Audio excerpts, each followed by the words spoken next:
Hola a todos, bienvenidos al canal MeteoWindy. En este vídeo del día quiero hablaros de las nubes de perforación o de los agujeros en las nubes. ¿Qué tipo de nubes son estas? ¿Qué es esto? Bueno, pues a lo mejor nunca lo habéis visto, probablemente, aunque no es infrecuente que esto ocurra. Mirad, lo que estamos viendo es la imagen del satélite el 20 de noviembre del 2020 al sur del estado de Michigan. En este caso, ahí abajo, en el sur de este vídeo, estaría, por ejemplo, ahí en estos grandes lagos de los Estados Unidos, Chicago. Os digo lo de Chicago porque es importante que lo tengamos en cuenta. Y lo que estáis viendo son altocúmulos, es decir, son nubes que están más o menos a una altitud media, pero que son nubes que están súper enfriadas. Son nubes que, aunque la temperatura a la que está la nube a lo mejor es de, en este caso creo que era entre 20 y 30 grados bajo cero, sin embargo, hay agua líquida por encima de esa nube. Es decir, agua que no se ha congelado. Alguien puede preguntar, bueno, ¿cómo es posible que a 20 o 30 grados bajo cero haya agua líquida por la nube, ¿no?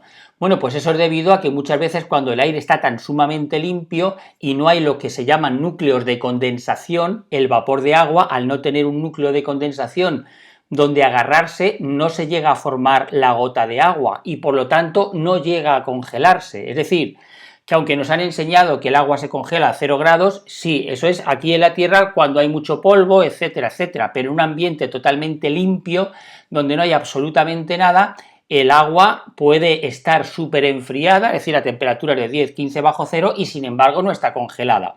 Bueno, eso es lo que estáis viendo aquí. Estáis viendo una estela de nubes de altocúmulos que están más o menos a 20 grados bajo cero, pero que sin embargo hay agua líquida en la superficie de esa nube. ¿Y ahora qué es lo que ocurre? Bueno, pues lo que ocurre es que los aviones que van, en este caso a lo mejor hacia Chicago y que van a aterrizar, o por el contrario, los aviones que han despegado desde Chicago, atraviesan esta nube.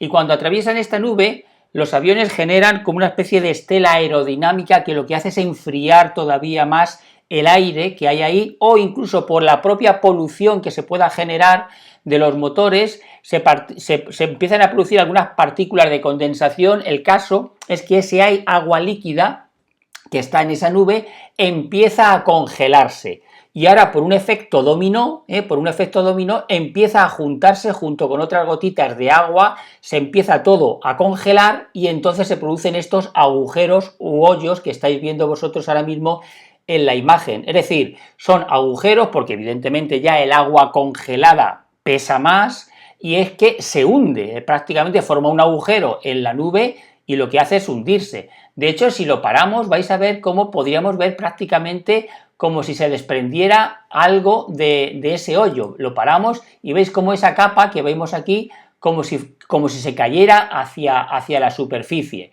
Y es simplemente porque se produce esa capa de hielo, y entonces debido a ese peso se produce ese hoyo y por lo tanto desciende. No quiere decir que es que vaya a caerle a nadie en la cabeza una capa de hielo, ni mucho menos. Eso, en cuanto que baja a una altitud más cerca de la superficie, simplemente se vuelve otra vez a evaporar, se vuelve otra vez a formar vapor de agua y ya está, porque debido al calor se evapora. Pero es para que veamos este fenómeno que es realmente muy curioso. Además, según la imagen o del vídeo de la página web donde se mencionó esto, pues parece ser que es una escena poco habitual que un satélite capte precisamente el momento en el que pasan los aviones y se genera precisamente este tipo de agujeros o de nubes de perforación.